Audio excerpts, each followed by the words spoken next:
Papardes. Jā, kāpēc tieši papardes? Tāpēc, ka papardes ir ļoti savādākas nekā viss cits pārējie augi. Tāpēc, ka papardes zied savādāk. Tāpēc, ka no paparžu sakņu gumiņiem var taisīt arī aizsardzības krelles. Tāpēc, ka papardes ir saucamais ktoniskais augs. Ko nozīmē ktoniskais augs?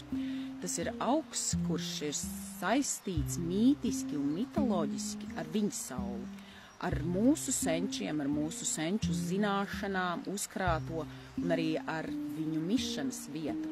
Tāpēc ar papardēm izklāja Jāņu ugunskura apakšu un tāpēc arī mistiskais papardes zieds.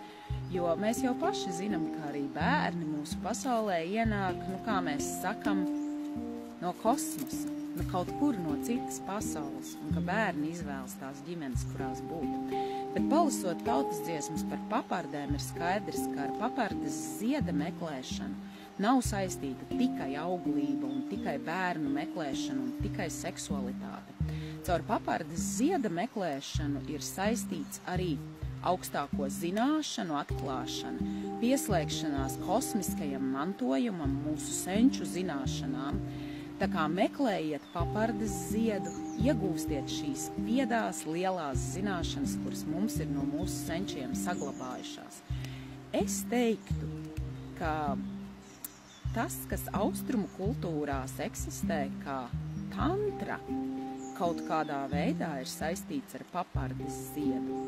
Iespējams, kādā reizē garāk par šo pastāstīšu savu domu, jo arī tantra nav runa tikai par fizisku tuvību, tur tieši ir runa par garīgo saslēgšanos caur fizisko tuvību, un arī mūsu papardes zieds faktiski reprezentē tieši to pašu pieslēgšanos kosmiskajām zināšanām, jo tas, kurš atradīs šo papardes ziedu, tas kļūst pasaules gudrs, pasaules vietas un pasaules spējīgs.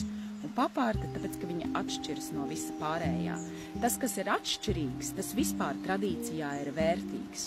Jebkura lielā atšķirība ir lielākā vērtība, jo tas kļūst mistisks. Un caur šo mistisko, ja mēs atrodam tam pieeju, mēs varam pieslēgties tam lielajam kosmosa spēkam un varēšanai.